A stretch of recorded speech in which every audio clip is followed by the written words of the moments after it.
or the crowd or the kids can vote them in. You know what I'm saying? I'll be like, yo, you know, and they bring the funniest kids or the, you know, or it might be a kid in the back with his hand up, like, I want it. You know what I'm saying? I want to go up. I'm the funny. You know what I'm saying? And it's funny because you'll see the kid. He ain't funny. Christian ain't funny. You know what I'm saying? But y'all know Christian been waiting all week to tear y'all up. You know what I'm saying? He been waiting to flame y'all. This is his moment. And it's funny. You can see the opposite side of that. You see kids who might be big old kids, and they already popular. So they used to just, you know what I'm saying, having a certain way with a personality. But when you put the camera on, or it's stage time, or it's game time, you know what I'm saying, them same kids be, oh, no, I'm cool, I don't want it. So you really get to see their personalities come out in these kids. And then once I let them throw a couple rounds out there and do it, man, it's so cool. All the kids want to do it then, you know what I'm saying, because they all saw how it was. Now they all, I want to go next. Like, and then it was just a whole dope. It was such a dope project, man, that I was like, man, I'm gonna keep doing it. So shout out to Markham Middle School in Watts, California, man. Watts up, as they say. And I'm coming back actually this week. I'll be back on Thursday, bro. And then we're gonna crown a new champion up there, man. So it's pretty cool. I got the whole school involved. They literally stopped the school and they had an event, and had all these kids come in. Like I said, I taught them, like, yo, anybody can swing their arms and their feet and fight and use that as anger. You know what I'm saying, or lash out or something like that. And one thing I really would learn when I was younger, y'all, you see how little I am, bro. From when I was a kid, from when I was being in college, pledging and certain things, legal pledging, of course. Right. But my whole thing was, I learned after I became in my organizations and stuff, after these processes, I learned, hey man, anybody can be tough or be the quote unquote tough guy when you got to jump on somebody else.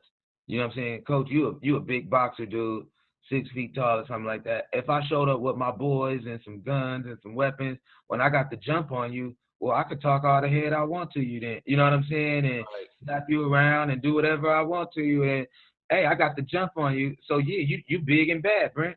But what you gonna do when you don't have to jump on somebody else? Are you still big and bad? What are you gonna do when it's not 6 against 1 and something like that? You know what I'm saying? Who are you as a man? You know what I'm saying? And that's one thing I really learned, throughout all of that, through all these processes and all that stuff. Who are you as a human being and as a person? All that tough guy stuff is fake stuff. We can all kick everybody's butt when you got to jump on them. You know what I'm saying? If I got to jump on you, I got you. You know what I'm saying? If I can catch you slipping, if I've been practicing on you, whatever, you know what I'm saying? We can all do that. But can you defy those situations when you're not necessarily supposed to? When you're not the big guy, when you haven't been, you know what I'm saying? When you won and it is against 6, what are you going to do to get out of that? You can't always just fight your way out. That's all. I'm glad you brought that up, because I was just watching a clip that Andre Ward did, and he was talking about personalities of fighters, boxers. And just like I told you, I feel like comedians and boxers are both fighters, man, because comedians are just like boxers, man. You got to keep in your craft, because if you're not immersed in it, if you're not around people that are like, Brent, hey, it's time to go ahead and get your sparring in. Brent, hey, you got to eat right. Brent, you got to go to sleep. You got to train like a person of that nature. And if you don't do that, man, what's going to happen? You see the guys all the time. They get up in front of the crowd thinking just because they got that barbershop comedy going on, they're going to be good when they get up in front of a crowd. And you see it all the time. They get smacked around when they get up there. Yeah, hey, it's the exact same thing, man. I say boxers and comedians are the same, man, because you have to be ready at all times. Yeah, definitely. If not, bro, you're gonna get that dream that no boxer ever wants, is that knockout. Yeah, that's what we call it. That's what we call it. Everybody too. Yeah, in front of the right. Hey, I want to ask you about that, because growing up in Linwood, was rough, right? Because I mean, you're between what, Compton and South Central? I'm between Compton and Long Beach. Long Beach, my bad. Linwood is right there next to Watts. Compton, Long Beach, right in the middle of all that. You know what I'm saying? It's literally Like when they be talking about all that Suge Knight stuff and Death Row stuff and Serena Williams, a lot of stuff they be talking about is actually in Linwood. That's how close Linwood and Compton is, you know. But Linwood is his own city. Yeah, I've seen a lot of crazy little stuff growing up, you know. But I don't look at it like, you know what I'm saying? It was so, I don't know. Growing up, you don't look at it like that, like it was that hard, I guess. You know what I'm saying? Because that's just your reality. So Right. it wasn't like I looked at it. I mean, I still don't think it was that bad, man. I don't cry about the way I came up or nothing like that. I see so much, you know what's funny, man? I see so much stuff that I just relate to just as a human being. I see people from New York, people from Chicago, people from, you know, all over the country, Oakland, and it's like, wow, I could relate to so much of how they grew up. Even if it's not, you know what I'm saying, even if I didn't grow up in that exact home or that exact city, my parents, you know, it's funny, a lot of all our parents is from the South type stuff, you know what I'm saying? So it's like we all was raised by the same family or something. We all ate the same food. We all dressed the same way, listened to the same music. So yeah, like I said, coming up, took a village to raise a child. Yeah, man, it didn't seem. It just felt like, man, all right, it's cool. It's where all my people is, what it is. Yeah, I didn't believe it. I didn't experience a lot of bullying per se. It's funny. I probably should have with my little ass, man. I probably should have been bullied constantly, but I think I got enough of it at home, man. I got bullied a lot at home. I had an older brother and stuff that bullied the hell out of me. Him and his friends. They were 7 years older than me, you know. So I just got bullied all the time. Period. Just at home, bro. So, yeah. That part was even worse because it was family. Yeah, man. Getting beat up by somebody 7 years, 8 years older than you. You getting clowned all the time, so it was like whatever joke you told, never hitting. You know what I'm saying? You try to hit them with something. Look at your hair. You look like Gumby and stuff. You know, it just, and then they flaming you. You know, because they grown. You know, so it take a while for all that to catch up. You know. So was comedy a way like I always hear Richard Pryor always say, when he was locked up, he would tell jokes so that would keep them off his booty. Hilarious. Richard, that's funny. Right. No, I'm not saying that for you, but was that something that kept them off you? You know, it was like, yo, I'm gonna be clever, I'm gonna be funny, or was that like a defense mechanism for you? Nah, honestly enough, man, comedy did not keep nobody off me, coach. Like, I had to get everything I had coming, man. And like I said, it wasn't just getting clowned. I used to, you know, I remember getting beat up all the time from my older brother and his friends so much, to the point to where when I got around kids my own age, I didn't get clowned. I didn't get beat up. I never got bullied. You know, I didn't see kids my age, even though I was hella little. I didn't see kids my age as a threat like that. You know, so when I would play sports, I was really good at sports. I would dominate in sports because I was used to playing with older kids. I was not used to playing those kids with the strength of myself or something like that. You know what I'm saying? I'm used to having to dominate somebody who's a teenager and is a good teen. It wasn't like my brother was just a bum or some big old slow. Nah, he was actually a teenager and good. So as a kid, I had to come up, get real good, you know. So I don't know, man. I think the byproduct of all that, though, just when I was around people my age in my own setting. So, nah, I don't remember getting bullied like that. You know, I always had something, you know. I was like, I'll be damned if I take it from y'all. You know what I'm saying? I get nothing of this shit at home, man. So, right, true. I was ready to take off on anybody, all that, you know. But it's funny, the jokes, as far as the comedy was just something that was built into our like our culture and stuff. So I remember going to private schools, all black schools, in the hood, in Linwood, in Compton, in Carson area and stuff. And it was just all black kids. And at some point of the day, we gonna get to bagging.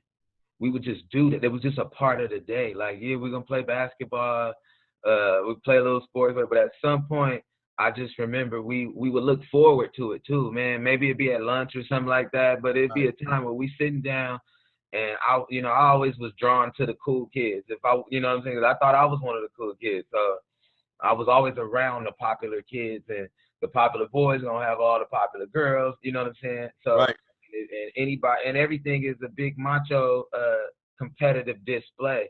So if you come around with anything, man, it was a lot of jokes getting thrown. You're getting clowned. It was so cold when I was coming up. If your jokes wasn't funny, they'd slap you in the back of your head or something like that. You know what I'm saying? So Right. yeah, it was just a whole different, man. It was 8 Mile for back, and it was like you can boo you. I know, man. And we used to go to practice on the boxing van, man, because this probation officer, shout out to Don Simpkins, Rochester, New York, man. This he's one of the dopest white men I ever met in my life, man. I'm serious, man. He's a true dude, true G, man. He takes a boxing van around the entire east side and west side and picking up kids that can't even get to boxing practice, picks them up and then drops them back off at home to their doorstep. He's been doing that shit for like years, man. That's dope, man. Yeah, that is, man. It's really dope, man. But Brent, so let me ask you this, bro. I put a clip of when I came down there the last time when I asked you about Hollywood and stuff like that, but I need you to reiterate, man, because a lot of people, I know when I go home, you know, people think like, you know, man, you in Hollywood, the whole state of California is like Malibu, which is not. Or it might be like LA, which is not. Right. You got a lot of places in California that you wouldn't even know that was out here. If I blindfold someone, they would think they was in Lower Alabama somewhere or Mississippi, against those places. So, you know, can you let people know the real about Hollywood, the real, if you want to get into entertainment, whether it's being sports, or whether it's being acting or a comedian, man, tell them the real. Tell them what you need to have, man, because you know this life is a cold world, man. Right. All right, man. Back to what you were saying about Cali, the LA dream, all that stuff, man. It's true. Cali is a big ass state, man. So in California, if you're not from California, you really think California is like Tupac said. You think it's all palm trees and chicks with bikinis and all that stuff. But California is a big ass state, man. And if you in certain parts of California, yes, it is very beautiful. Yeah, it's the beach, it's Malibu, Santa Monica. We got all the way down to San Diego, all the way up to San Francisco. Yeah, it's all that beaches and chicks and all that stuff. That's a little slither of the state. You got the rest of the state like that. You know what I'm saying? All that stuff going on.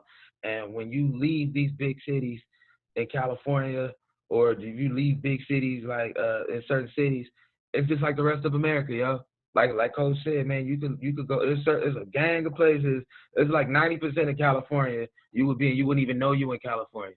Yeah. You know what I'm saying? I was in Fresno, man, doing a show in Fresno one day, and just driving through the city, I had no idea, man. Like certain parts of Fresno, I don't know what they did with the city or something like that. It was trash everywhere. It was trash like everywhere, all over the streets, like piled up all over the streets, and it was just like, dog, it looked like what I used to see, like them pictures of Brooklyn or something like that, or Harlem, or you know what I'm saying? I'm like, damn, Fresno look like New York? Like, this crazy. Oh, we can take the train now, son? Like, like, you got people riding around with pistols and stuff, and like, it was like, whoa, man, like, it just, whatever your perception is crazy. Now, like I said, back to the game, LA is this, man. LA is one of the most drawn to places in the world. It's like New York, but it's different. LA is different because we don't have the whole weather thing, and it's just so much more opportunity. Everybody comes to LA. You got your prettiest people, your most hardworking people, the cream of the crops of every city. You could be from Toledo, you know what I'm saying, Ohio or something like that, but you the shit in your city. You know what I'm saying? Right. You the finest chick in your city. And or you the dopest dude, you the most popping dude in your, so you be like, this town can't hold me. I gotta go to LA where I belong. I gotta go to Hollywood where I belong. But when you get to Hollywood, when you get to LA, you realize you are now starting over. Now you are, you know what I'm saying? Nobody comes to LA and it's like, oh, you're here now finally. Yeah. You know what I'm saying? Oh, we made it now because you're here. Like, nah, that's not how this goes. Like When you get to LA, you got to start from scratch. And the thing about LA is LA, we make entertainment like Detroit makes cars. Like like in Florida they got oranges. Like in Idaho they got potatoes. Well, we make entertainment out here. That's just what we do. Uh, so if you in LA itself, and when I say LA, I really just mean Hollywood. It's a certain part of even LA that really all of that is going on because LA is humongous. Right. And what happens is people come out here, bro. They think, oh, I'm in LA, and then they end up somewhere like Norwalk or something like that, or somewhere, 30 minutes away from LA or something like that. But hey, I made it. I'm in LA, and then why the movie stuff ain't jumping? I was in a commercial. I'm about to make it. Send the kids out here. All that I got us, and then now they go through audition, and then you realize, oh shit, I ain't nothing in this city. I was the shit in my town, but Chris Brown in this town. You know what I'm saying? Trey Songz right there, Kawhi Leonard right there, LeBron here. Like it's just so much. So really, what you got to do, like how we were talking, bro, is really you got to stay financially busy, man. Say that. Like you just got to stay financially busy, man. Like if you can stay financially busy, you can live in LA. But that goes for anywhere in any city.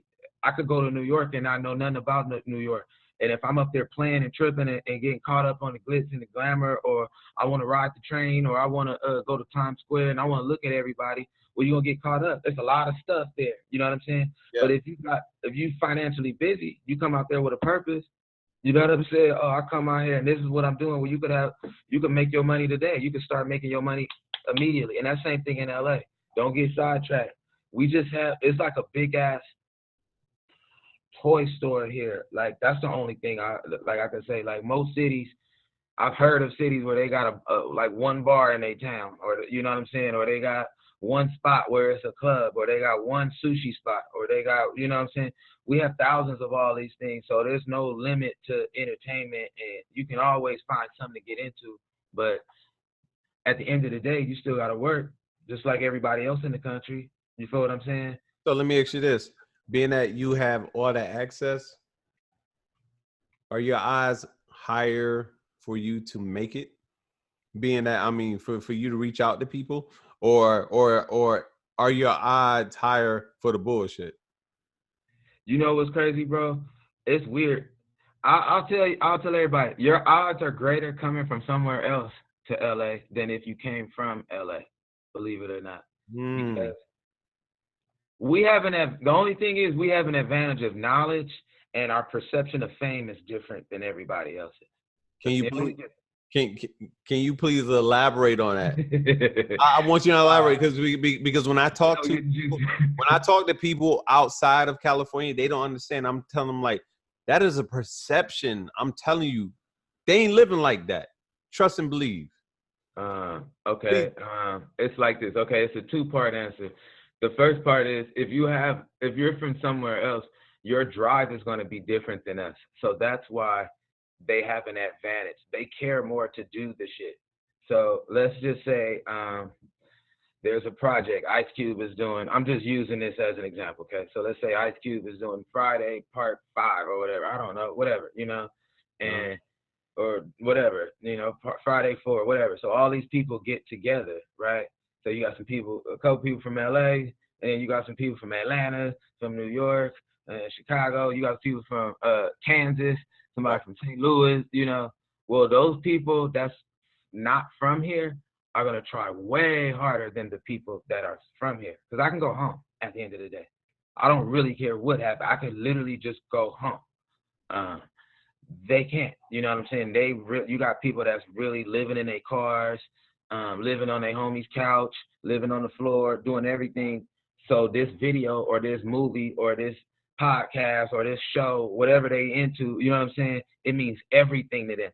So they're giving it 1,000% because literally their liability is on the line. They left 400 miles to come here. They just came all the way from Detroit. So they're going to seize these moments. Whereas us dudes, and you know what I'm saying, we from LA and stuff, man, I just drove 5 minutes here, dog. This is just, and I'm not tripping like that. Yeah, I'm going to do my thing or whatever, but I live here. Like I said, yeah, I'm going to do my best.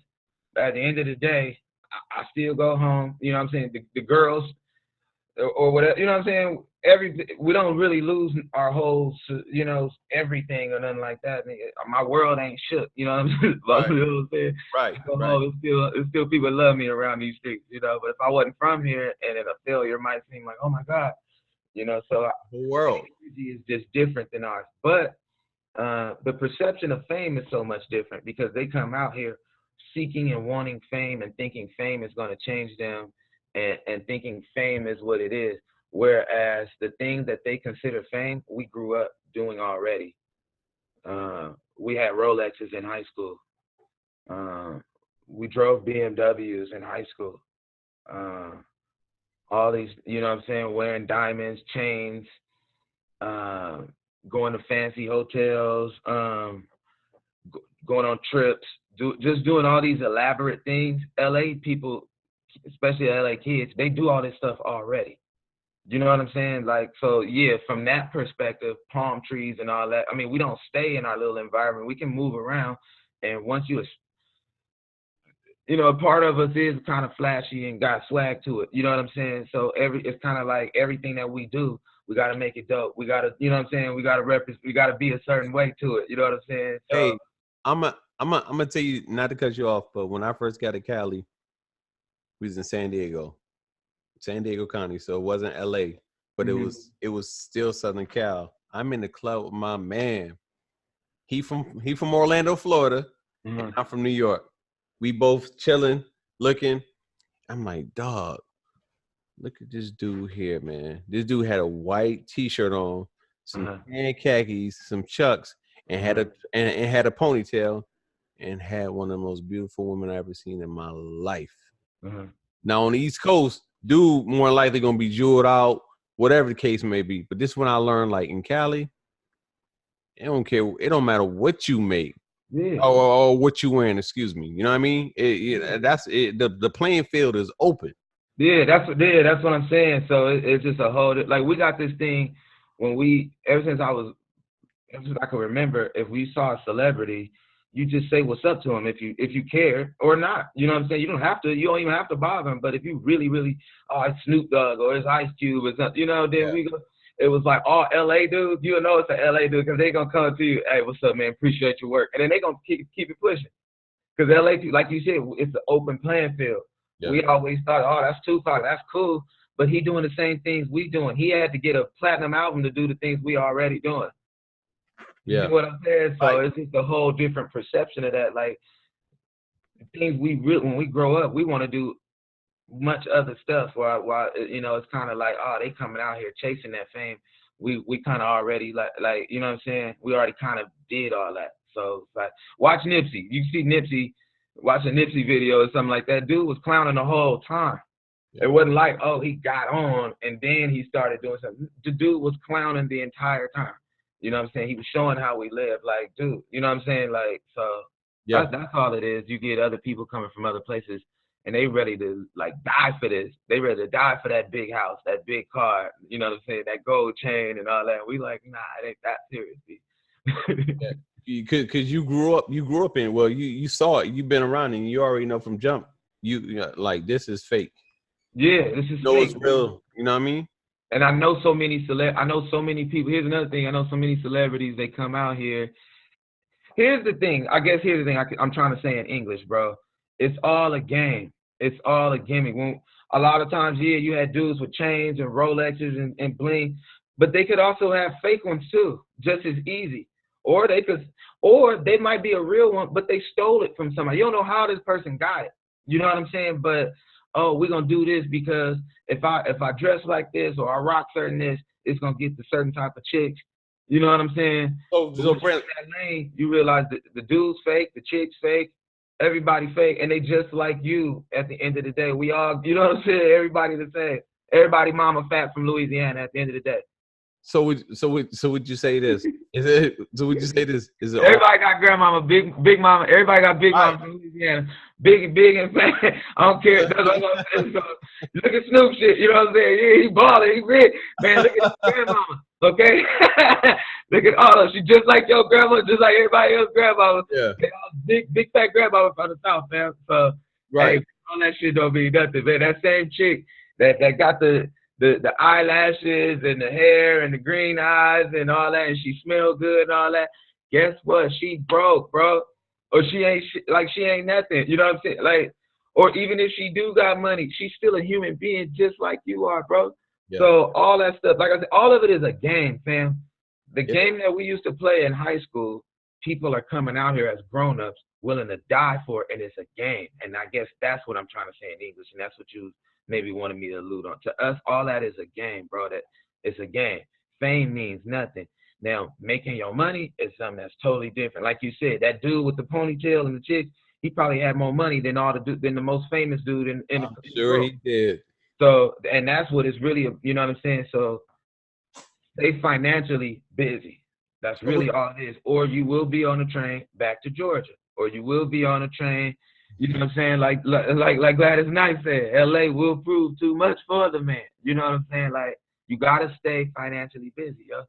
Here. So would you say this? Whether it's comedy, is acting, boxing, whatever it is, when it comes to entertainment, would you say it's all for the dream? Everybody is doing is all for the goddamn dream.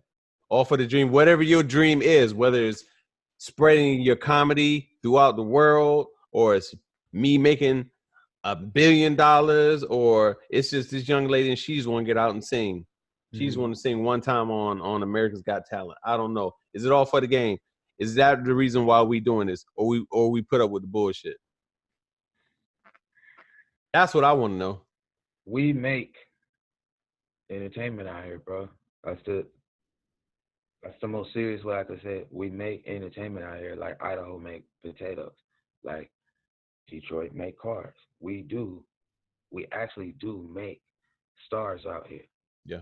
So I guess, let's say you a dope ass boxer, right? You can be one of the dopest things I've seen. I saw Terrence Crawford and his trainer said this. And that was, the big fat dude. I forget his name. Is his name Bo or something like that? Yeah, Brian McIntyre. Yeah. I saw Coach, big coach he said, man, look, check this out. We out there in Nebraska, man, and nobody bothering us. So all that noise y'all be talking about, all that stuff, they was asking all these silly questions, just day-to-day boxing. Oh, what do you think about this? And do people say this to you and all that? He said, man, we are in Nebraska, we in Omaha, nobody bothering us, bro. So when we in that gym, we in there doing our work. So basically what he's saying, I get to put out the finest product with no distractions. So the fact that you see him and acknowledge him as a world-class athlete, well, what you see is what you get. But a lot of times you get people, even boxers, who smell their own shit, as they say, and start coming out here to LA. And now because since LA makes stars, let me come out here and be a star. Right. One thing you see Broner do messing up in front of everybody. He want to come out here and be a quote unquote star.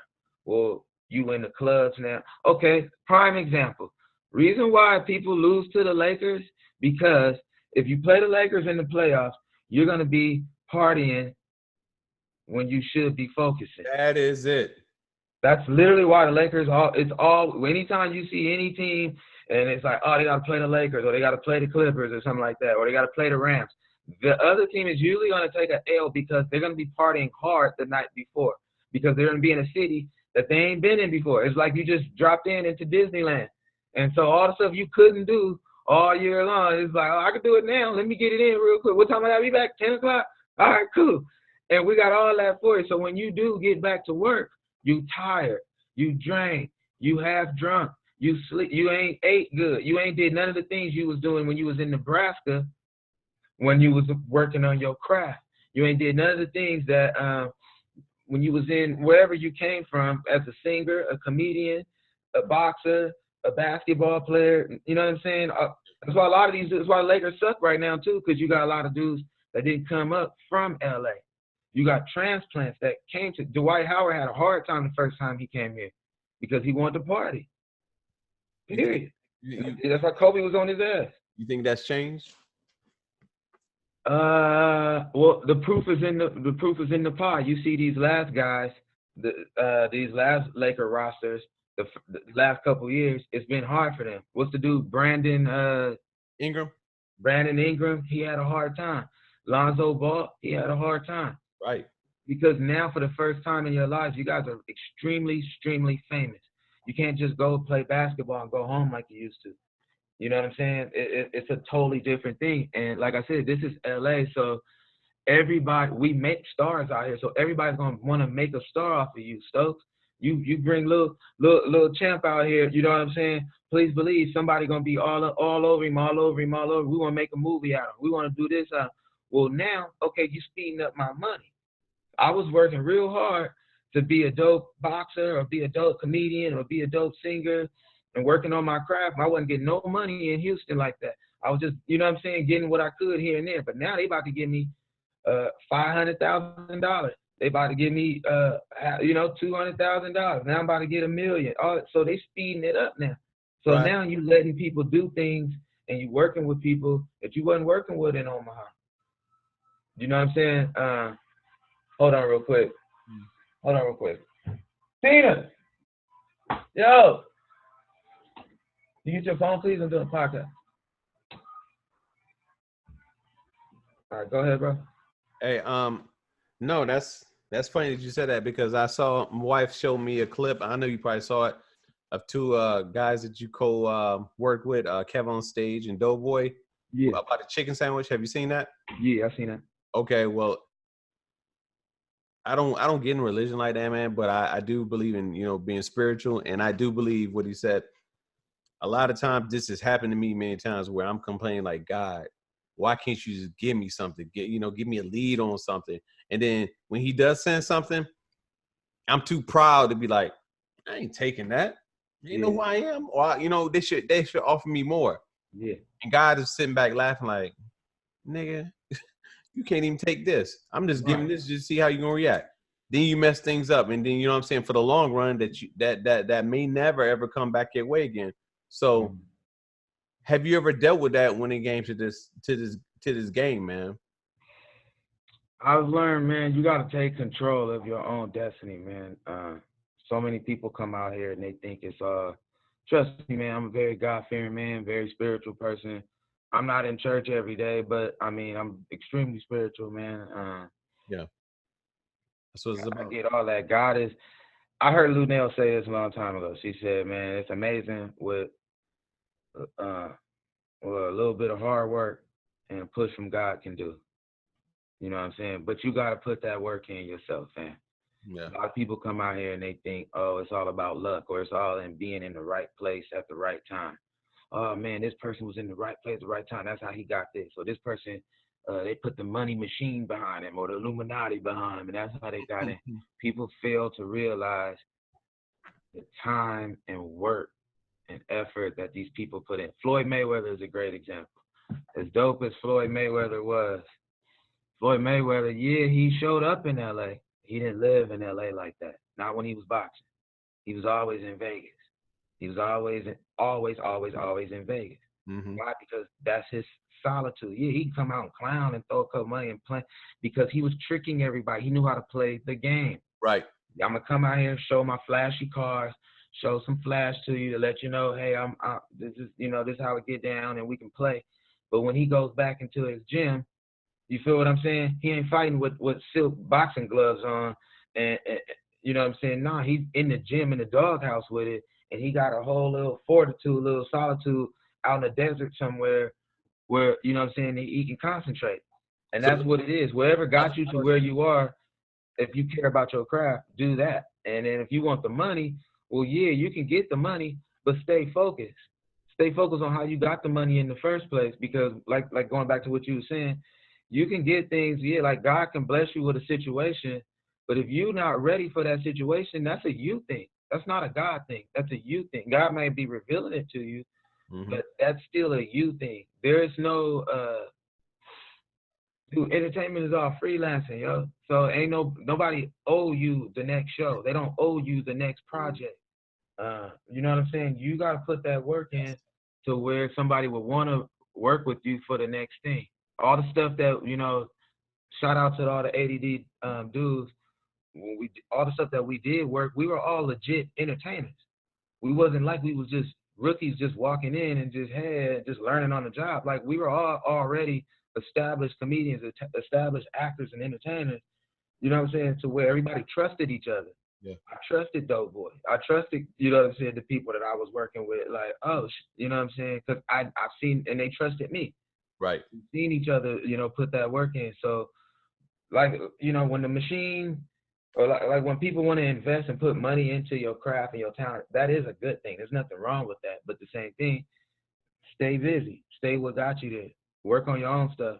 You're not there to be, nobody cares that much about you where it's like, oh, I'm going to take Lil Stokes and just do everything right by him for the rest of his life like that. You know what I'm saying? Somebody gonna try to make money on him at some point. Yep. They gonna do what they can to make him cool with them, and that's about it. You know what I'm saying? Right. He can't just sit back and be like, oh, Daddy Aaron gonna take care of me from here on out, or Daddy Heyman gonna watch out for. Nah, they ain't your daddy. You know what I'm saying? And even your daddy can only do so much for you. You gotta do what you gotta do as an individual to get you here. You feel what I'm saying? Sean Porter Sr. ain't gonna fight that fight for him. Sean gotta figure out to whoop Errol. Yep. Real talk. Yep. And like, just like how you was telling me the other day when y'all was out here, you was like, yo, it's more 50-50 than what people think. Because Errol out there enjoying himself. We see him getting big as hell. You know what I'm saying? I'm seeing him with the big chains on. I'm seeing him act. I'm even seeing Errol act a different Errol than we used to seeing him.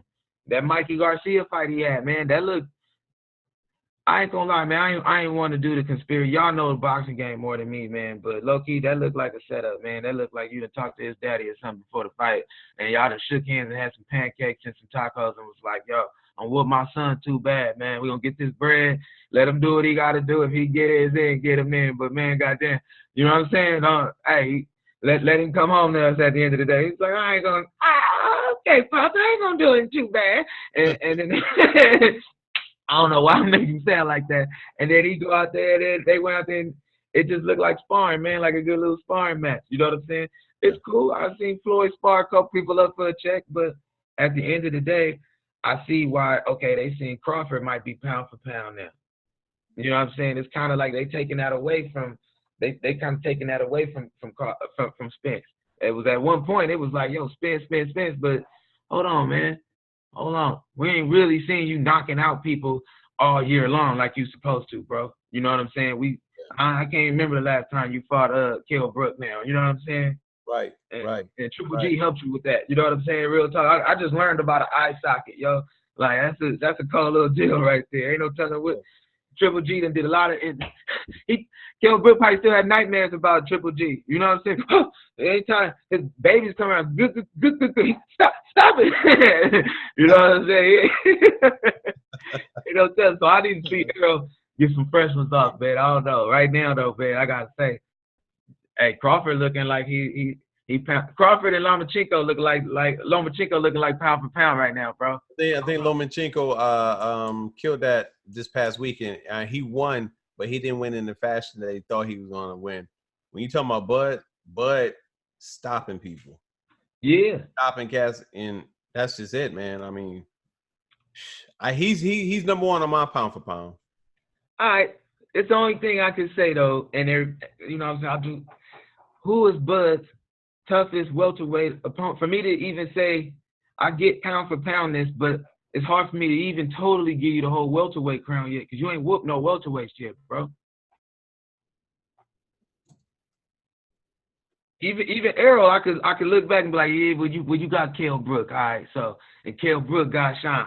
So, you know what I'm saying? If you want to go by pecking order, all right, you all right, cool. You went all the way out to England and did it. I got you on that. You see, Crawford is under that. I don't know, man. Crawford under that sheet, bro. Why? Because he really hasn't fought anybody. He's a top ranked fighter, dog. You know, don't let me talk about it. He's a top ranked fighter. And he fight bums, dog, like they do. That's what they do.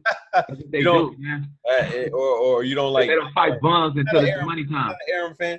I mean, he stopped Amir Khan, but we know Amir Khan ain't got no chin. Amir was washed, bro. Yeah. Amir was washed. Yeah. Even when he was on top, I mean, that jaw has always been suspect. Amir was washed, B. You're not even fighting a prime Amir. He beat Jose Benavidez.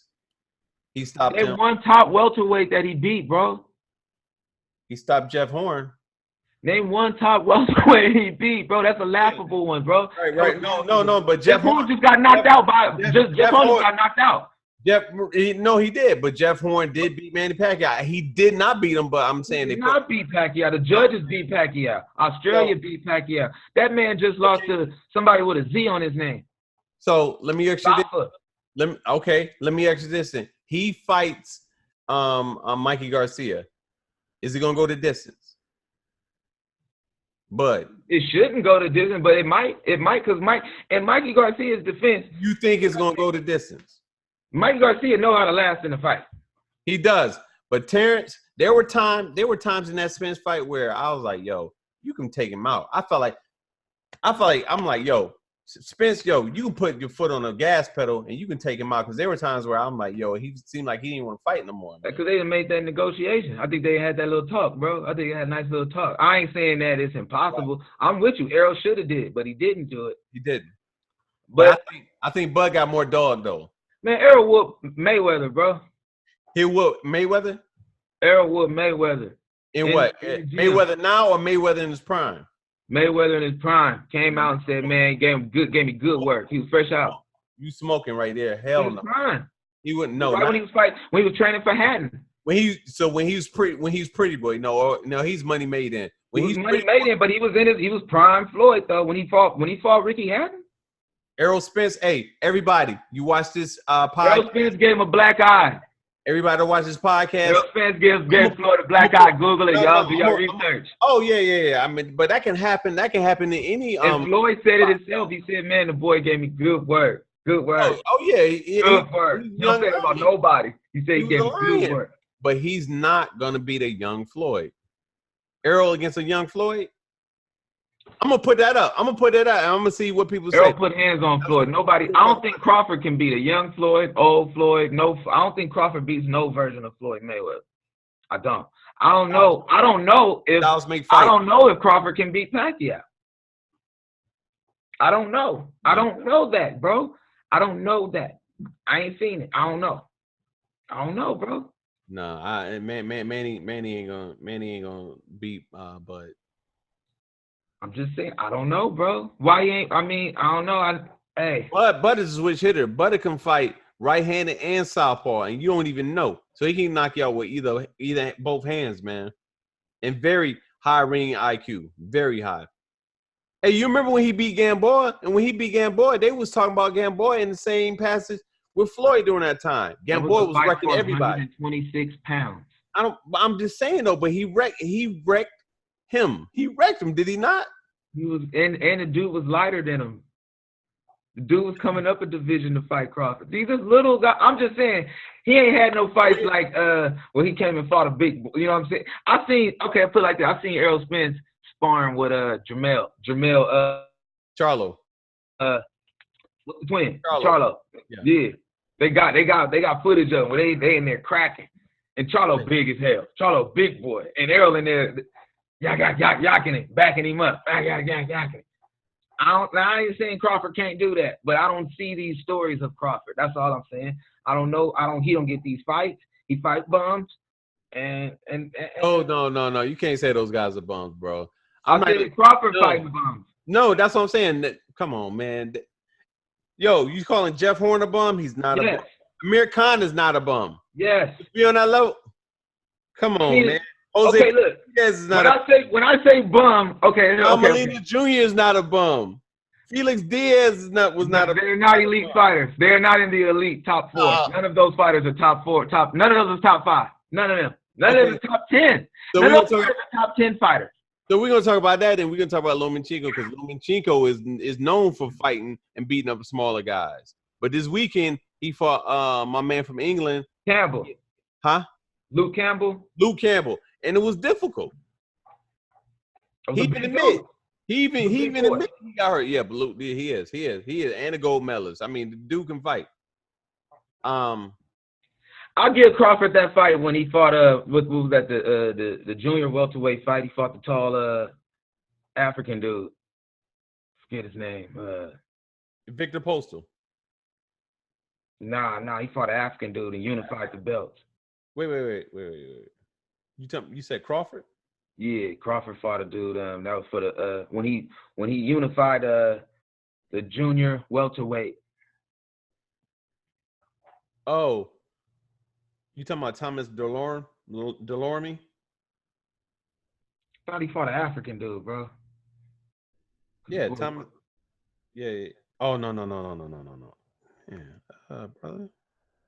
You the boxing dude, man. I tell jokes. Huh? You the boxing dude, man. You supposed to know this. I can't know about everybody. I'm looking at it right now. You can believe this. This part will not be in the video.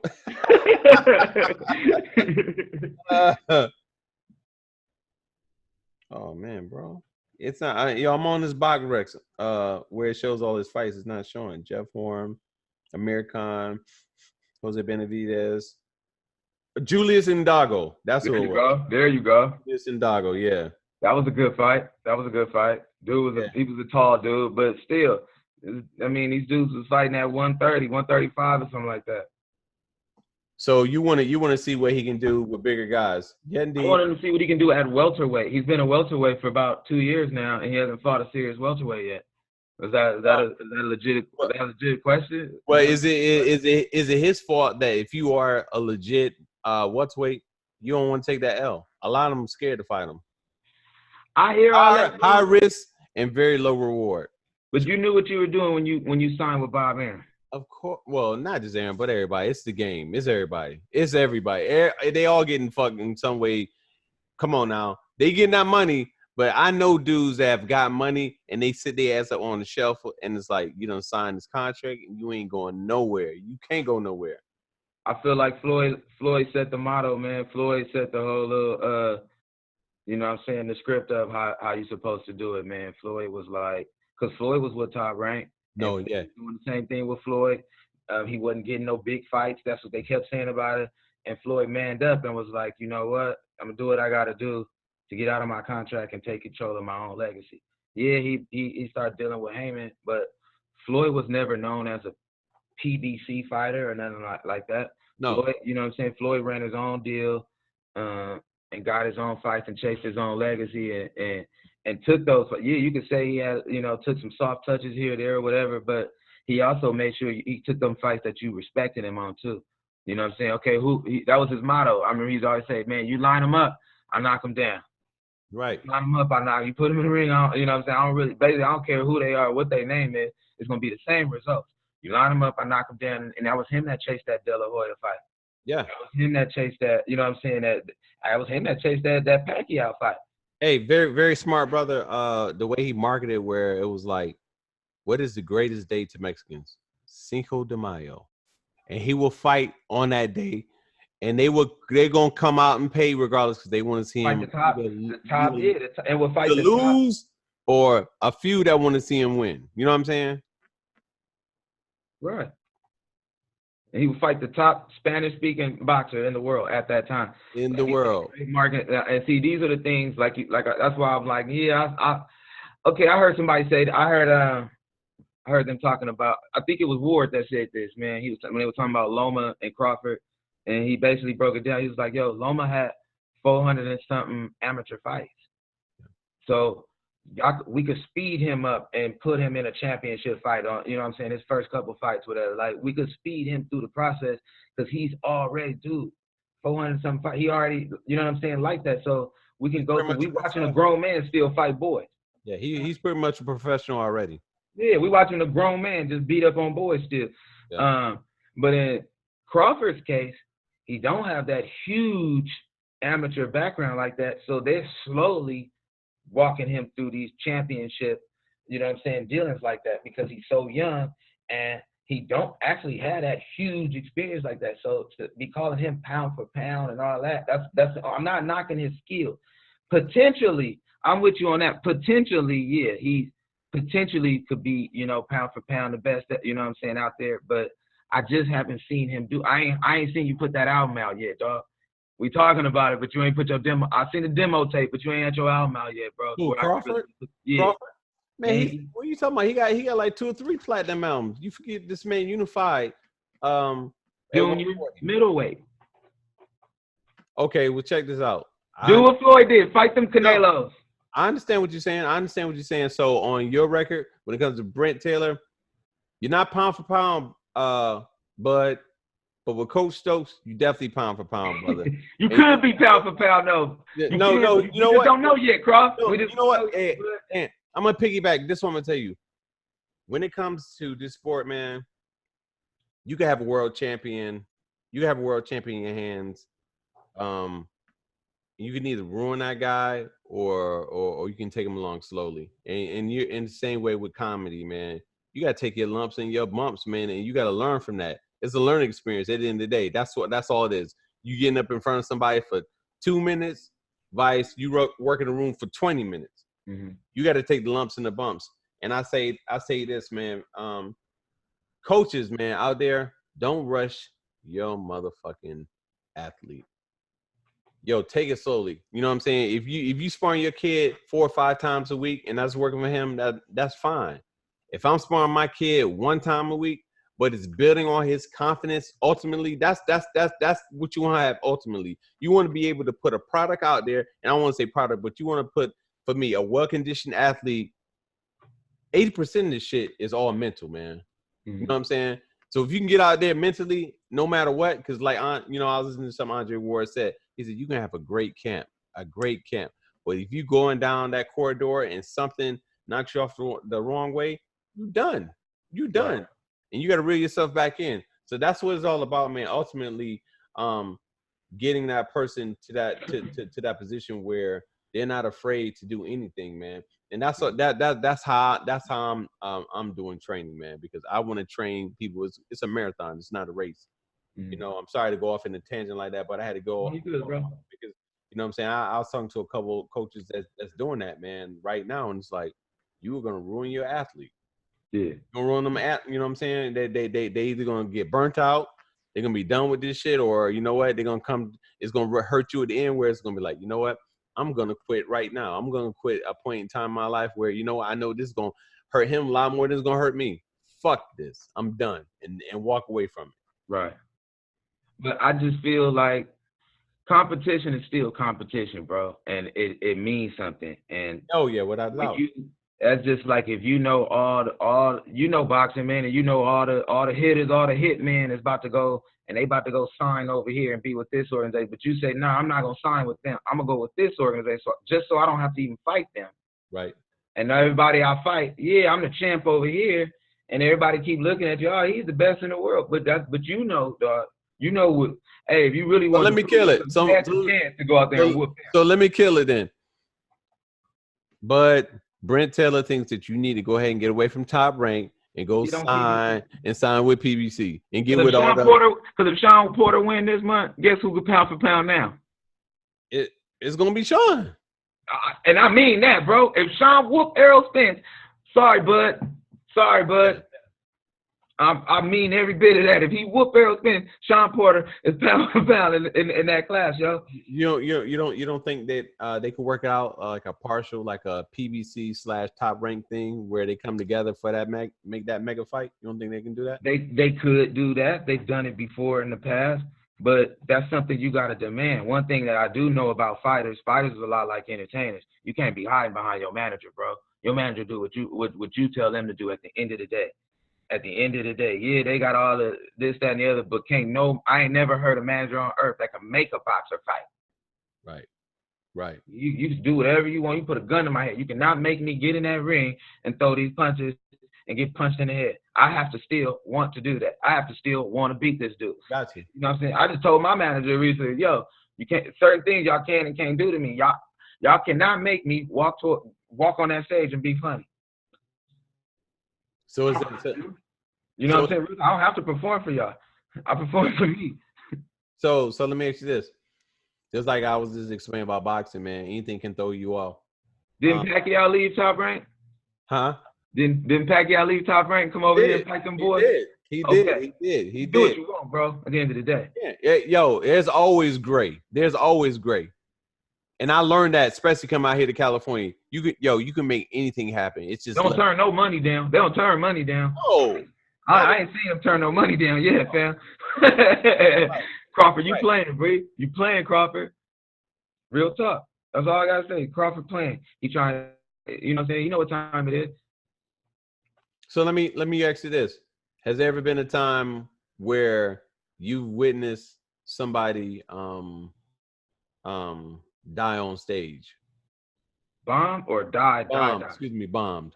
Bombed. Yeah, I've bombed. seen somebody get a gun pulled out on. Yeah, What? I've seen plenty. Yeah, I've seen plenty of people bomb. I've seen a lot of people bomb on stage. Yo, I'm sorry. Can you talk about that? Somebody getting the gun pulled out on him? Was he bagging on somebody out on stage, or what? What happened? All right, this was like literally one of the worst shows I ever seen, dude. And it's funny because everybody thinks all these hood shows are the scary shows, man. You know, and I do all the hood shows. I do shows in every hood all over the country. You know, the worst show I've ever seen wasn't in Compton, Watts, South Central, Atlanta, Brooklyn, Chicago. No, the worst show I ever been to was in Van Nuys. Nice. In a nice place, in a nice city in California, right next to North Hollywood, out here in the valley, out by where I live, and it was down In the that street. foreign capital? Huh? Yeah. Okay. Right by my house, man, and it was right down the street. I was like probably like maybe a couple years into comedy or something like that. And I remember going in, and I had my boys with me. I'm standing there with my boys, and my thing was this. Even though I was a new comic, I was about these bags. I was about the roast, bro. I was always about the roasting. Like, that was my thing. I didn't care what joke you wrote or nothing like that. If you was funny, you could bag. You had jokes on it. You know what I'm saying? So yeah. I was always willing to bag on the crowd. I was always willing to bag on other comics. The thing was, they weren't willing to engage with me. You know what I'm saying? So it was just like, you just feel like the asshole in the club all the time, I guess. So I remember being in the club and sitting there with my boys, and this white guy is on stage, and he made a little comment towards us.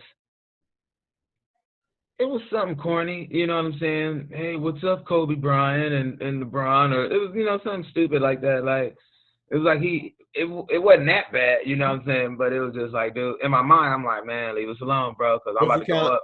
Was he acting like the white dude in Shaft when that was getting on old boy when he came in with the white girl? You know what I'm talking about, before he killed him? Oh, damn, the movie Shaft with Samuel Jackson. Yeah, I do remember that. Yeah, kind of like that. Like that. He's a jerk. The dude was a jerk. And so in my mind, I'm thinking, I ain't gonna trip. I still gotta go up. I'm about to flame this dude when I go up. Like, I still gotta go up next. This dude don't know I'm up next. I'm a comic, So I'm just sitting there quiet, letting him get it all off. He's not funny at all. He's just shooting them off. They're not funny. Next thing I know, this Mexican guy comes into the club. When I say Mexican, I mean real Mexican. Like, that's to what the Mexican shit. He was very close to the motherland. Like, he came in. I don't know if you know Mexicans. Like, I know Mexicans. I love Mexicans. He came. He a paisa? I was about to say that. He was a real paisa. I already know. With the little gold chain, dog, with the Australian boots on, the white chain. Man, ready. The ostrich boots. Ostrich. And a belt to match. Yes. You already know. Yeah. You already know. So the dude come in, the white dude's extremely racist at this point. He's, hey, hombre, what's going on? Hitting him with that, buenos dias, senor, like doing. And so the dude was looking like, he looking like he just walked in, man. He had his little high knot with him and shit. But you could tell, man, he's somebody, man. The dude was probably like 5'2", but you could tell he was somebody. You know what I'm saying? Leave this man alone. He had on how they had their little shirts, their little Chapo shirts, unbuttoned with his chest out in the gold. So, dude just kept shooting at him, man. Hey, Ernesto, what's wrong? You don't want any, like, he just kept fucking him. Once you don't see the taco stand, like, you want some quesadillas? Like, just kept messing. Next thing I know, man, the Mexican dude just walked straight up, walked straight up to the stage, to where, like, the dude was right here with the mic, and the paisa was right in front of him, just standing there. The dude just looked. He got a little. He's like, What's the problem? Por favor, senor. What's the problem? Dude just pulled out big Joker gun right in front of him, put it to his chest. Big Joker gun. So So security guard runs to the front. Thank God the security dude like knew the paisa, like, cause he was a paisa too. And you know, like I remember, like he hugged him. The dude had the gun in his head while he was still waving at him while his boy was hugging. You know how mad you gotta be? Like it's like me hugging you, like, no, Stokes, don't do it, but you still waving the pistol at him, like, you dirty man. You bitch, you. Like, he was mad, bro. Man, bro, right there at a comedy show during the dude's set, man, I thought it was the funniest thing of all time, man. I thought it was hilarious because I knew the dude was gonna shoot him. I was like, he's gonna shoot you, man. The dude's not playing with you. That's a real piece. Where I'm from, they gonna shoot you and go to jail and tell all their friends and homeboys in jail that they did it, and they gonna laugh about it. He'll get more points and more respect. Yep. Off what he did. Right. You think it's a joke right now, man. All right, dude. All right. Yep. Ay, ay, ay. It was, yes, he did that one too. Ay, ay, ay.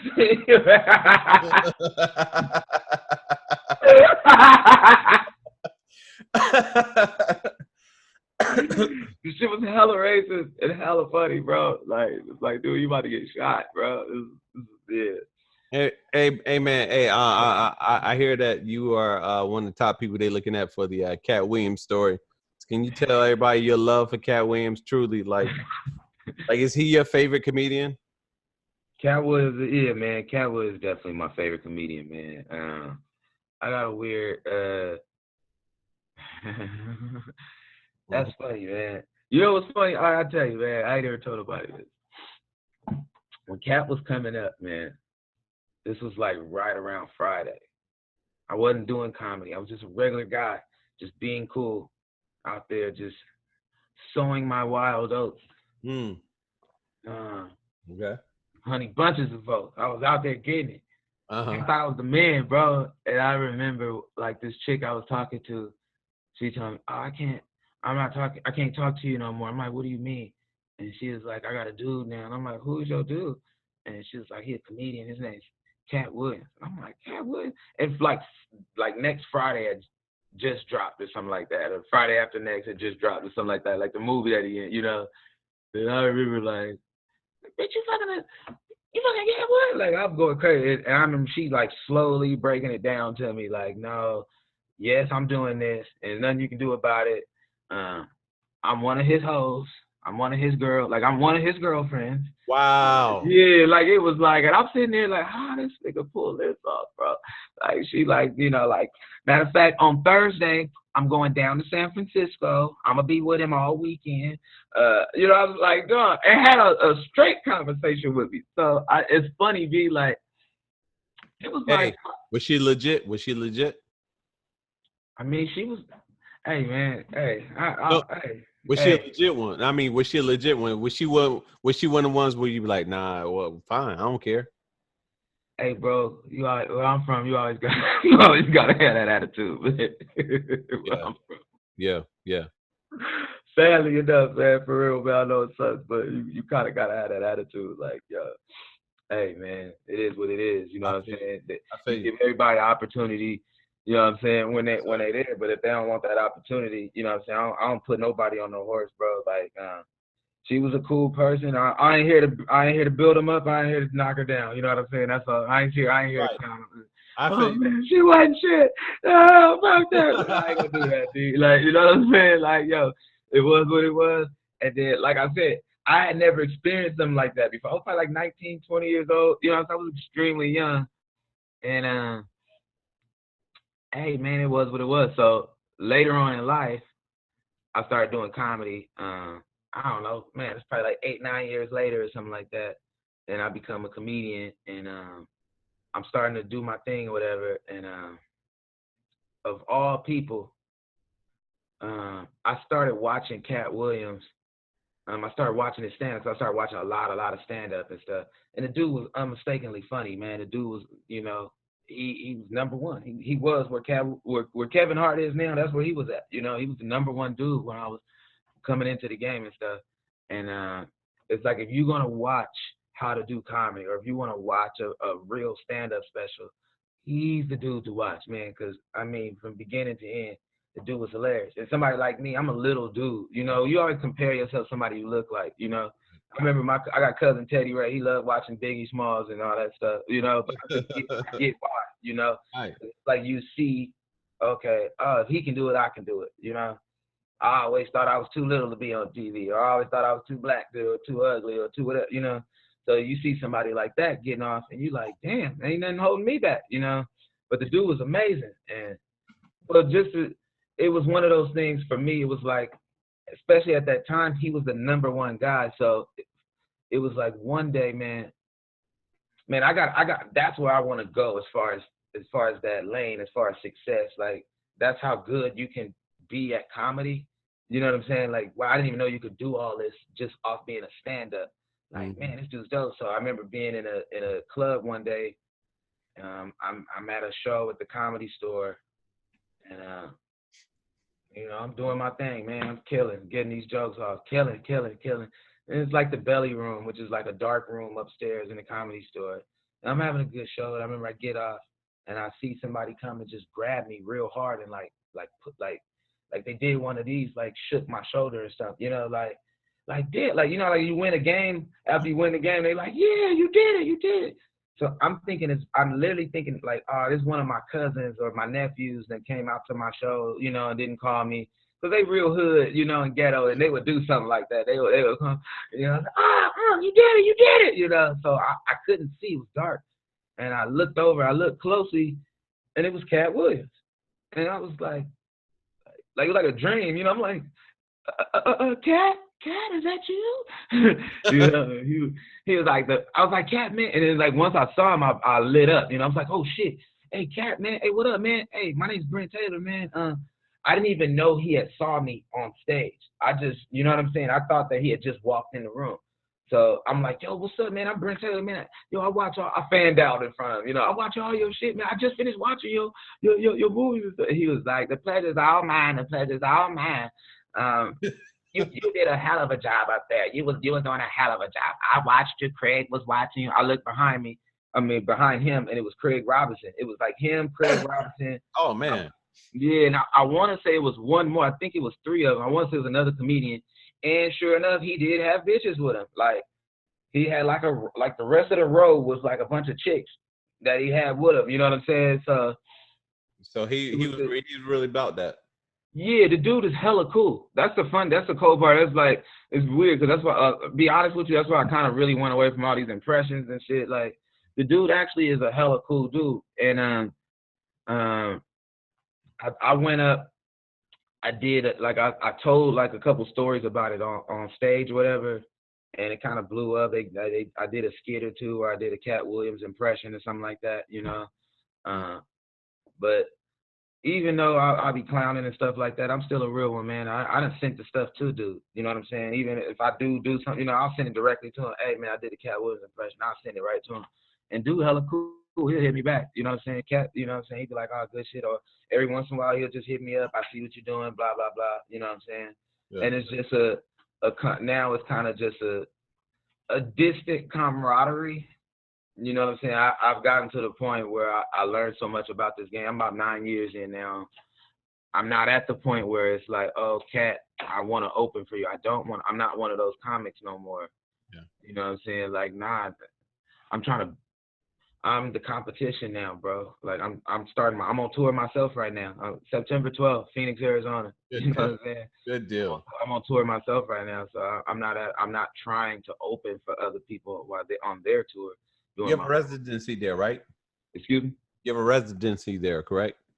Yeah, well, for this month, I'm doing this place called The Lighthouse. I'm going to be there September 12th, the 19th, and the 26th.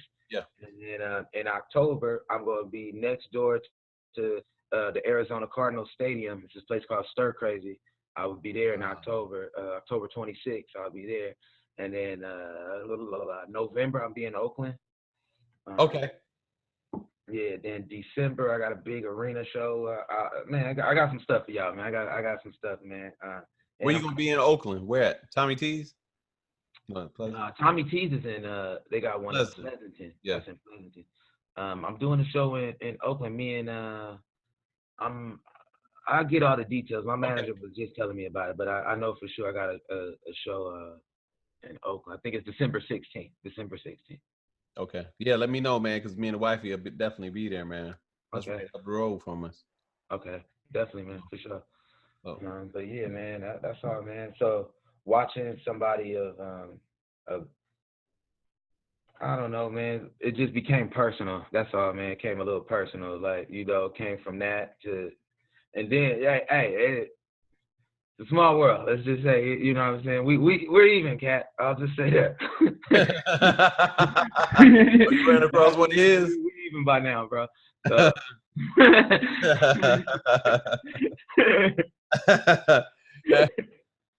Hey, man. Yeah, but it's cool. Like I said, it's a distinct camaraderie. I see it. Like I said, he from time to time he'll reach out to me. Not only that, man, it's another thing I got to get Cat props on, man.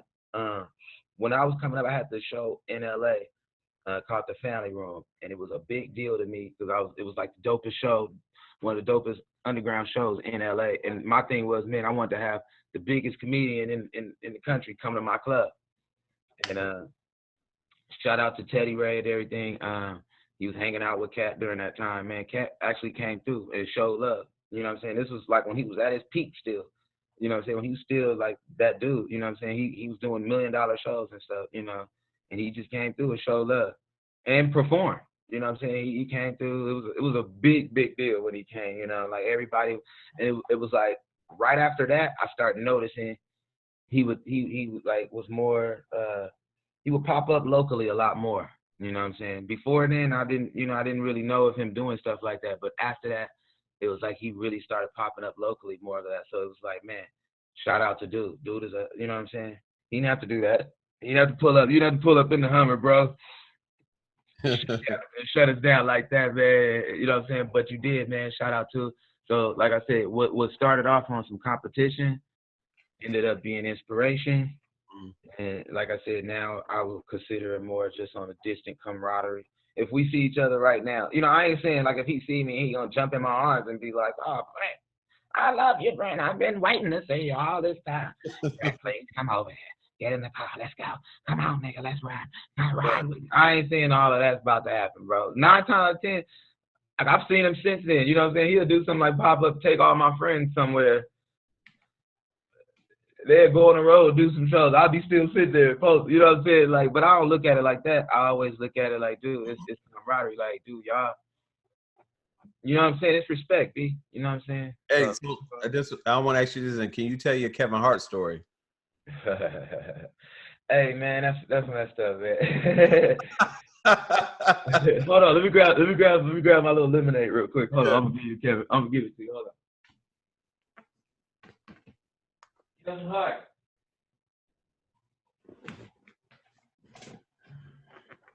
All right, I'll talk about Mr. Hart with you. Okay. First off, shout out to Kevin Hart, man. I wish you well, bro. I know he just got in that bad car accident. Those are nothing, really bad car accident. Those are nothing to play with, man. So my prayers, for real, man, my prayers are with you and your family, B. I've been in a car accident too myself. They're not fun. So, no. Yeah, man. We love you. We love you, Kev. But back on your ass. You telling the truth. You telling the truth. So it's okay. It's funny about the Kevin thing too, man. I'll say this, bro. There was a time I was slightly critical of him. I never was one of them dudes that was like, fuck Kevin Hart and nothing like that. Not like that. It was just more of I was disappointed in him. Okay. When I first started comedy, like I said, man, you watch a lot of comments, you watch a lot of specials and stuff, and you watch the Cat Williams, the Kevin Harts, the Dave Chappelle's, all these, And at this time when I first was coming up, these dudes were really just starting like to really come on their own.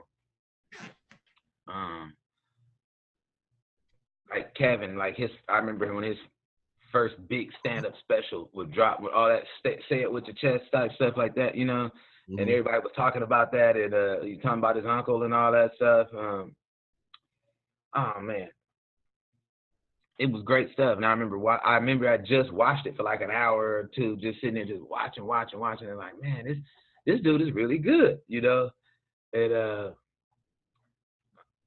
I go to the Laugh Factory one day, and everybody's there, man. We in the VIP room, and Kev pops up, and he literally says what's up to everybody in the room. Everybody in the room, from the highest person to the lowest person, from the biggest person to the littlest person, to the ugliest person. Front, you could be way in the back. He was gonna go in the back, and hey, what's up, man? How you doing? Hey, man, how you doing? So I'm waiting for my turn. I'm literally sitting there waiting for my turn, and dude come and reached all around me like spaghetti, like, how y'all doing? You know, then came back. You know, I'm standing like, all right, whatever, no big deal. Maybe he didn't see me. Get to a point, he's standing in front of me, him and his wife. They're standing directly in front of me, this close. I'm still trying to get my dap or my you know what I'm saying? I'm pulling on his jacket and everything. Kevin, turn around, Kev. Mr. Hart, Kev. You know what I'm saying? Kev don't do nothing. Later on, he you know what I'm saying? We directly supposed crossing paths. Turns this way in front of me. I'm like, damn, what is this, a little dude contest that I don't know we having, and I'm losing it or something.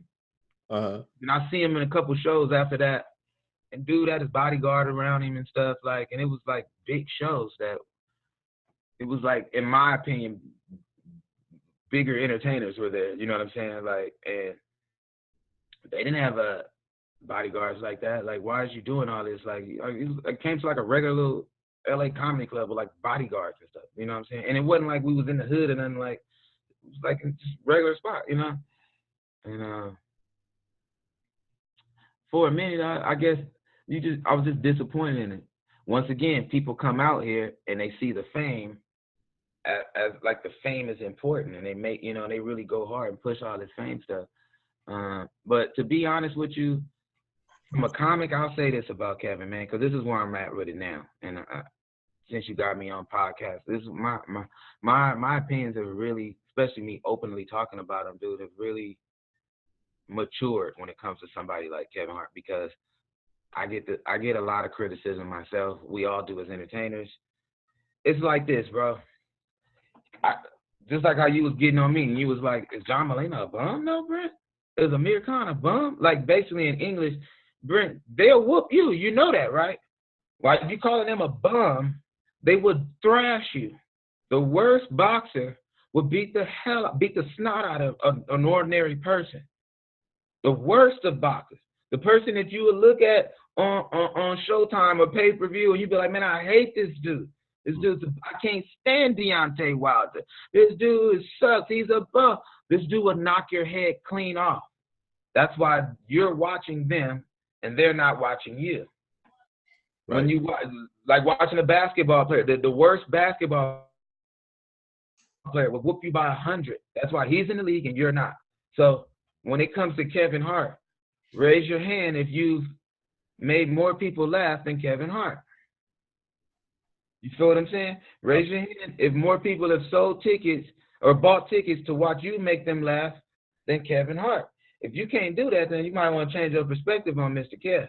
And that's what, you know what I'm saying? That's how I started looking, because I've had people, you know, say certain things just about comics, you know, oh man, well, if a comic do this, well, I can do this, and, you know, be wanting to heckle us and all that. And I be trying to tell you, anytime y'all heckling us, y'all wrong. If you really that funny, grab a mic and get your punk ass on stage, period. Right. That's funny. Get up and do my job. That's why you sitting down right now and watching me be funny, and not vice versa, bro. I'm not sitting here blurting out things on other people. You blurting out stuff. I got to make people laugh for 45 minutes. It's the difference between me and you, bro. You see what I'm saying? So I was working on that for like 2 weeks before he was going to come see you anyways. You see what I'm saying? Real talk, man. So, and that's why I was trying to tell just telling my friends that the other day. I was like, you know, you got to really respect these comics and stuff. So I had to take a lot of my own medicine. That's all, you know. Who am I to sit here and judge anybody especially somebody that's at the top of the game where I'm trying to get to. Now, did they do it my favorite way? Maybe not. Does he tell my favorite jokes? Maybe not, but that's okay too. You know what I'm saying? The fact Kevin Hart don't have to be like Cat Williams, guys. You know what I'm saying? Just because he's not a super X-rated and R-rated and all that stuff, and you know, dick pussy and want to do all these drugs and all that stuff, he's using a different perspective of humanity and personality. There's people that are just nice people that are funny. You can do that. You know what I'm saying? There's people who are just PG-13 and just still and still cool. You know what I'm saying? Okay, baby. You all right? Kevin Hart is like the Drake of comedy. Drake? He is the Drake of comedy. Because what is Drake? Drake is non-threatening, non-confrontational. He is the aftermath of all that thug era. He's passively aggressive. Drake is passive aggressive. Right. I'm not calling him a punk or nothing like that, but he's very in touch with his emotions. He's not afraid to say, I'm scared. I'm scared right now. You know what I'm saying? Like, I just finished crying. Like, whatever. Like, he's very in touch with his emotions. So Kevin Hart is the same way with comedy. He's passive aggressive, like you said, and he's not afraid to be just himself. He don't have to be the, fuck you guys, blah, blah, blah, blah, blah. Nah, man, all right, whatever. Oh my God. Right. So is how long will he be at the top, you think? I think everybody has their time, man, but when you say something like that's not right for me to ask you, and Matt, I'm sorry. That's what I wanted to get at. I wanted to get at because like he's gonna be there as long as he wants to be there, bro. That's the best way I could put it. Everybody had their time. Everybody, like you said, everybody had their time. You know, Chris. Everybody will get their time to shine, as they say. You'll get your moment, but it's just like boxing. You got a lot of boxers up and coming. You know what I'm saying? They were just talking about Lomachenko being undisputed. He one more belt away from being undisputed at his weight class. But will he stay undisputed? Well, that's on him. The way that them sanctioning bodies work, a lot of these boxers don't want to keep all the belts because you got all these demands they want you to do, all these requirements. You got to pay taxes on them belts. That part. Yep. So it's more to just get the achievement than, you know what I'm saying, and say that I did it than to necessarily do, you know what I'm saying, stress yourself out, like you said, and then you paying all them taxes and fees and stuff for what? You already made a ton of money. I already showed you I was already the undisputed champ. That's right. So it's the same thing with comedy. It's how long do you want it? How long do you want to be undisputed, Kev? How long do you want to come out? Because in order to do all that, you'd have to come out and do another comedy special. You're only as hot as your last special. So Kevin had a nice run where he was murdering everybody with the comedy specials with nobody touching it. So it was like you could say what you want. You could say, "Oh, Cat's funnier, this person," with nobody doing the comedy game like Kevin for a few years, and then Dave Chappelle comes back and murders him on Netflix. That's what I was about to ask you, man. So if you could make comedy, I'm trying to think of the best words. Super fights, comedy super fights between two comedians going at it. Who would you match up against Kevin Hart? Against Kevin Hart?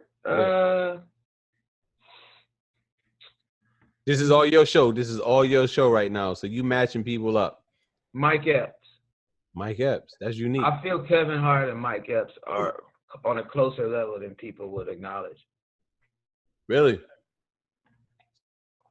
I would say that they're on the same level. They're both really, really good worldwide performers and all that, you know. Mm-hmm. But I would say I also, as a comic, I know it's like a boxer, you know what I'm saying? Like that's great. Like, Teofimo Lopez, you know what I'm saying? Yeah. But all right, you also know his limitations. So somebody else might see him and be like, "Oh, dude is dope as hell." Or you might see Tank, and you know what I'm saying? I might see Tank and be like, man, Tank is dope. He's the best. But when you talk about matchmaking, you might see something in him like, yeah, he's good because he can do all these things. But this stuff right here is some stuff in boxing he not doing. There's levels to this game. You know what I'm saying? So that's the same thing with comedy. Yeah, those dudes are really, really good. But there is levels to this game. That's why I said Dave Chappelle just came and just wiped out Kevin Hart. All that, Kevin Hart is the number one guy. Kevin Hart is the number one this. He literally. You think Dave number one now? Huh? Think Dave came back and was like, yo, I'm number one. Dave been number one. He just reminded everybody that I'm number one. That's why I was like, you can be champ anytime as long as you want to be champ. He went away for a while. And so Kevin got that belt when there was nobody fighting for it. So Kevin went and got it. You know what I'm saying? But now that Dave is back, you see, you know what I'm saying? It was levels to it. It was Kev did his thing, then Mike had a special. It was a couple people just having little specials. Then Dave Chappelle just dropped them. Bam, bam, bam. And the level that he's working on of comedy, it's like, you know what I'm saying? It's just a different level. So I can't compare. As much as I like Kevin, and yeah, you're the number one paid guy in the country right now as far as comedy, you are not at a level that Dave Chappelle is in comedy. That's a fucking lie. You know what I'm saying? There's no shade to you. Neither am I. You know, none of us are. Dave is in a class on his own. I would say Dave, Chappelle, Cat, and Chris Rock are on a certain, you know what I'm saying, level. Mm-hmm. Those are like super veteran comics. You know what I'm saying? Yeah, elite. Super elite comics, and they don't do like. Dog, I'm just saying, like they do everything right, bro. They can do it all. They can do it all, and then they can bring out other parts of it. You know what I'm saying? Of the game, that's like, damn, oh man. Like I guess how you watch a boxer, you see an older boxer just work him on the inside or something. You know what I'm saying? Or drop him with a kidney shot real good or something, or any. I don't know if y'all got little tricks, you know. And it's just like, man, he doing it off footwork though. You know what I'm saying? Yeah, y'all seeing this, but he's literally whooping his ass just off footwork and moving around. The dude ain't touching, you know, just little things you see. There's levels to it. If you really want to know, the best comic alive is still Bill Cosby. I promise you. I promise you. I promise to God. Still Bill Cosby, fam. Bill Cosby was better than Richard Pryor the entire time. You don't believe me? Google it. Richard Pryor was imitating Bill Cosby. Bill Cosby has never imitated Richard Pryor. Highest form of flattery, brother. The highest form. It is. It is. You know what I'm saying? Bill Cosby's still alive. You can say what you want. Bill Cosby can sit down in a chair and make a room full of people laugh for 2 hours. Me and my wife was just talking about, like, they still are showing the Cosby Show to this day on TV. That dude, like before he went to jail with all the scandal and all that stuff, I saw him live. The dude's amazing, bro. Like, really, he did it, and he did something. It was on YouTube. They pulled it off. He was like doing like college campuses and stuff. Dude, he was making college kids laugh in his 80s. Or however old he is, 70 or whatever. You know what I'm saying? He was an extremely old man, and he just had a glass of water and was making kids laugh. Kids that are 18 and 19 years old. So do you see the difficulty of, you know what I'm saying? Like, first of all, it's hard as hell to make those little knuckleheads laugh and keep their attention in the first place. Second, you're relating to them in your 80s, and you're not even drunk and high. You're doing it with a glass of water, and you're not even moving around. You're not even standing up for stand-up. You're sitting down in a chair. So you think he's better than Red Fox? Bill Cosby? Hell yeah. Really? But, I mean, going back, though, everybody had their time. There was a time where Red Fox was that man, bro. And Red Fox is one of my favorite comedians of all time. I personally like Red Fox more than Bill Cosby. I would personally rather watch some Red Fox than Bill Cosby. But if you want to know, that's just like saying, huh? I heard you got a mean Lamont Sanford impression. You stupid, nigga. You trying to tell me to do that. Yo, real talk. I heard you sound just like him. I heard you sound just like. Come on, Pop. That's all I know. Hey, it's man. What about Robin Harris? How I feel about Robin Harris? Robin Harris was my favorite comedian growing up, man. That was the first comic I saw growing up where I was like when I was a kid, I didn't care about Richard Pryor. I didn't really care about Eddie Murphy and all that. I liked Robin Harris. That was the first stand-up comic I've ever watched. and was like, this dude is hilarious. I used to watch him with my dad and stuff, man. I used to watch, he, you know what I'm saying? I've seen the original Bebe's kid, you know, like I remember all that. And dude was dope, man. Dude was dope. I thought he was the funniest dude ever. You want to know my true opinion? When I got older, though, and started doing comedy and started watching his tapes, I started to realize who he was. He was dope, and he had a good time. He had a good bit. Watch his stuff. So I'm not trying to take nothing away from the man, but as I got older and started doing this craft, I realized he's a lot more human than I thought he was. I'll just say that. Yeah, you had some great bits. I also would hear about him going to other genres and stuff and struggling.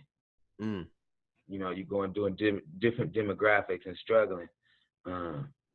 You go and a lot of times he had the same material. It seemed like it was brand new. It seemed like he was freestyling. It seemed like he was bagging on the crowd, but he wasn't bagging on the crowd. These were stock jokes he had been telling for years and years and years. You know what I'm saying? Yeah. So all that test tube baby and all that, he'd been saying that for years. So, but now we on TV and he called somebody in the crowd that, you know what I'm saying, like that. So, okay. But, you know. How do you stay innovative then? I mean, because. Well, that's what I was saying. Like, yeah. That's what I was getting to. Like, if you, like me, fun show for me is when I get on your ass, and I made that up myself just now. Yeah, I got a lot of jokes that I've done, and they're hits and great. But how about when I adapt to right now and talk about the person right in front of me?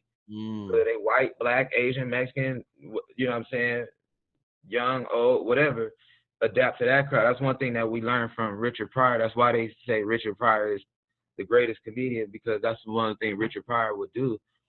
He tested himself as a comic. Most comics can only do one good thing, and that's what they stick to. But he was stretching all of it in comedy. So he was the ultimate comic. He did everything that you supposed, just like when you watch somebody like Floyd, even how you said, but what about young Floyd? Because everybody forget about young Floyd. Young Floyd literally was knocking everyone out, period. And you could tell he had learned so much boxing knowledge. He was like, I'm going to do some Roy Jones stuff today. I'm going to do some Mike Tyson stuff today. You know what I'm saying? You could tell his influences to the point, all right, now I'm going to do it the Mayweather way, the Floyd way. You know, he had different ways of whooping your ass that you knew he thought about this.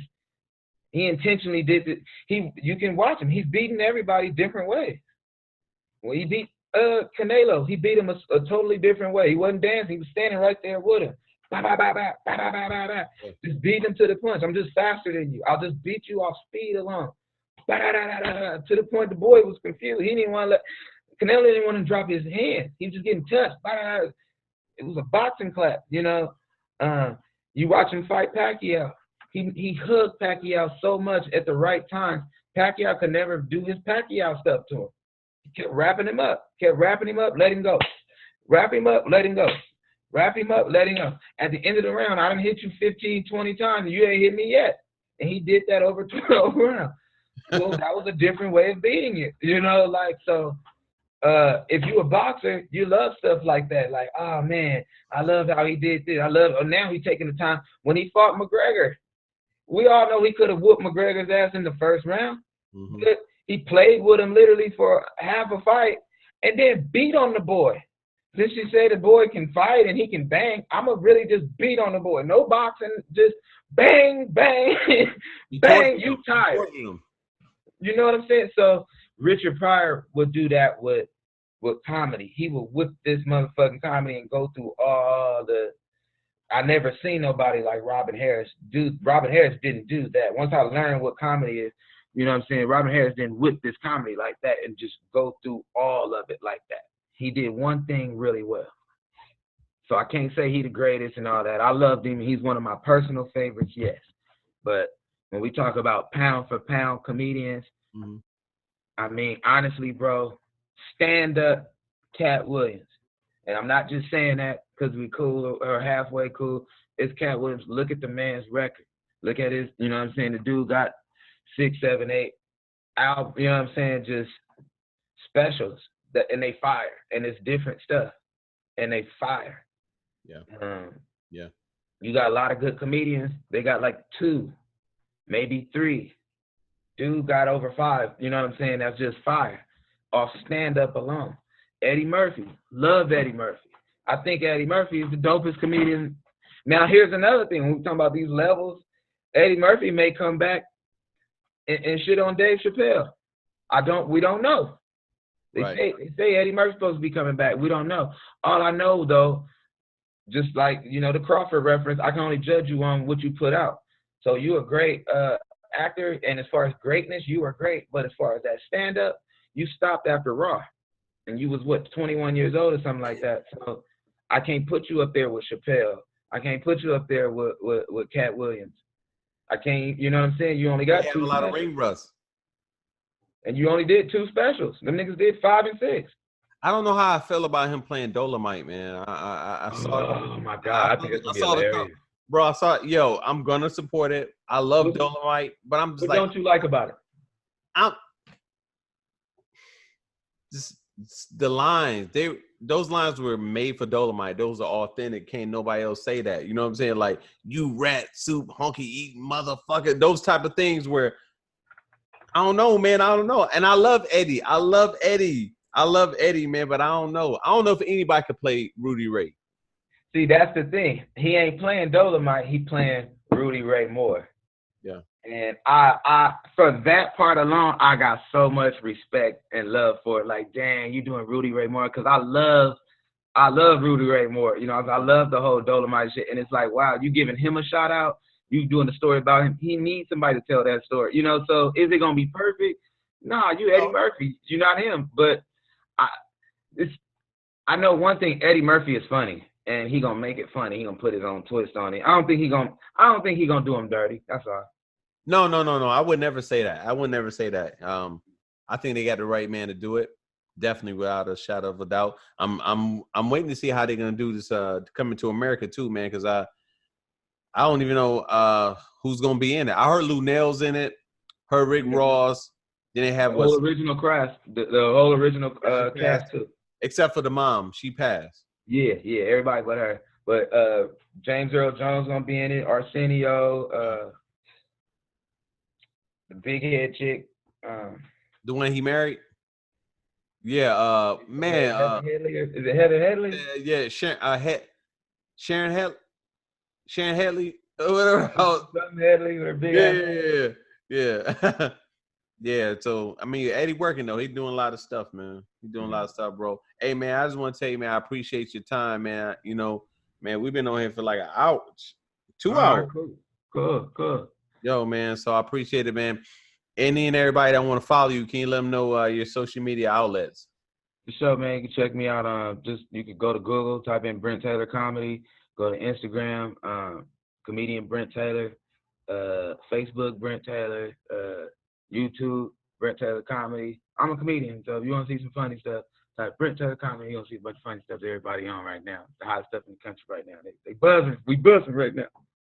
Hey, I would like to see you do I don't know if you've done it, bagging with people on live. Have you done it already? I bag every day. Oh, okay. I'm talking about live on like an Instagram where somebody call in and you give them a chance and you just fire their ass up. Have you done that already? I see what you're saying. I should do that. Yeah, I should just take man. time to do that. You might find somebody. I'm not saying you're looking for somebody, but you might find somebody that just. You signing up, coach? You signing up? No. I can send some people to you so you can cut their heads off, though. You signing up? You challenging me? No, heck no, bro. No. You want some of this too? I learned a long time ago. I leave that to the real fighters. You know what I'm saying? No, but yeah, I think that'd be great, man. But send them to me, man, anytime, bro. It's all good. Man, and what you doing, man? Definitely when it comes to the culture of comedy and what you're doing for the kids. You know what I'm saying? I mean, I saw those kids when you were at school in Watts, man. Like that meant a lot to them, man, because they're not getting that, man. They're not getting that. And you letting them know, like, yo, I'm from the same place you from, and I'm making it, and I'm doing it. So it ain't no excuse. You dig what I'm saying? Yeah. So I salute you for doing that, man. But, yo, this is Coach Stokes, Stokes House Boxing Academy. If you want to follow me on Instagram Stokes, STOKES _ boxing, BOXING. That's Stokes _ boxing. And my YouTube station, which is Coach S for Steve, Stokes, STOKES. Yo, this is Coach Stokes, and we out. Peace. Hey, Brent.